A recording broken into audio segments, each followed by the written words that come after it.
Quest International was formed in 1994, basically as a problem solver in industry. One of the particular things for the health service we were concerned about was the high degree of horror stories about people dying with health-related infections being created. And we turned our mind to, in fact, looking at a more effective way, really a step forward in being able to treat poor air quality that was perceived to be poor in hospitals and clinics. In this age, NHS hospitals and the employees within have to work a lot harder at providing a safe haven for patients. As you'll hear later, patients only go into hospital when they're ill, which generally means they have a reduced immune system. Problems latterly have been that what are known as healthcare-acquired infections, or superbugs in the media, have become more prevalent. In reality, a healthcare-acquired infection could be described as something that somebody acquires whilst they are in the care of the health authority, that they didn't have before they went in. The Airmanager equipment is built around our novel close-couple field technology, which is our patented equipment. By drawing air into the equipment, we do one of four things to it. We kill it, destroy it, denature it, or arrest it. That basically means if it's living, bacteria, yeasts, mould, spores or endospores, which are some of the hardest pathogens to destroy because they're just like a chemical safe.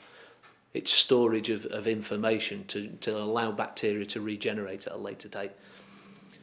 We actually kill those pathogens and destroy them to what's known as log 5, 99.999%. It actually scientifically allows us to claim sterility of the air that passes through the equipment. But the story doesn't stop with just one piece of equipment for one room. Our technology is ultimately scalable, so we can provide that level of reduction for any volume of air. However, that's just the bacterial side. When we start talking about other forms of pathogens, and we all know what viruses are at the moment, unfortunately with the advent of swine flu, we look at viruses and we reduce those at a level that is unprecedented. Viruses, irrespective of what they are, belong to just one of four families, scientifically that is. Either single-strand DNA or double-strand DNA, or single-strand or double-strand of RNA chemical data. And we actively destroy viruses at what's known as log 10, which is 99.89.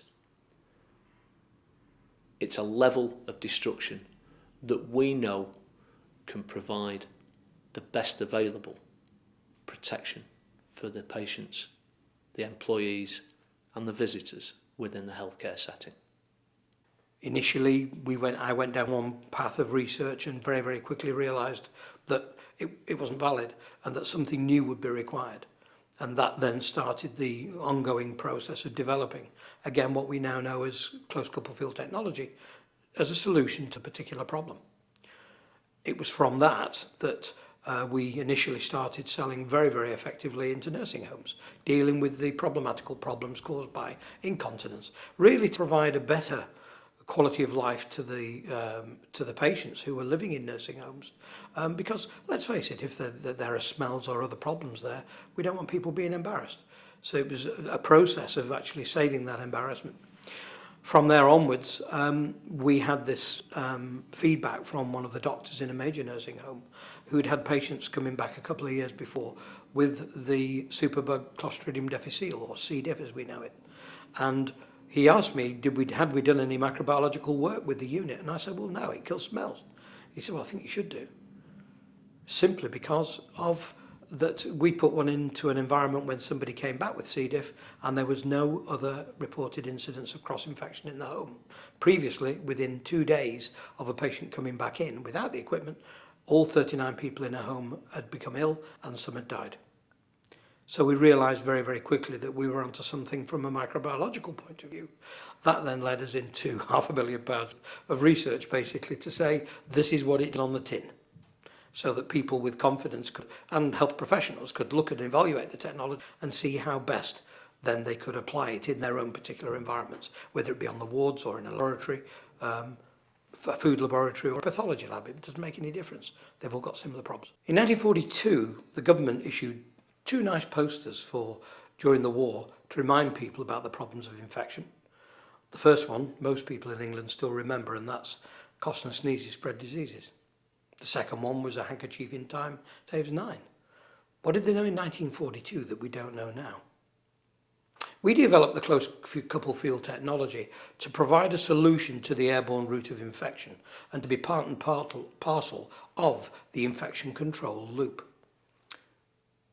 We were given ringing endorsements by the Department of Health. We passed our rapid review program, and just recently have been one of the winners in the Smart Solutions program, again placed by the government, to actually look at providing effective treatments in 3 distinct areas: surfaces, people and air.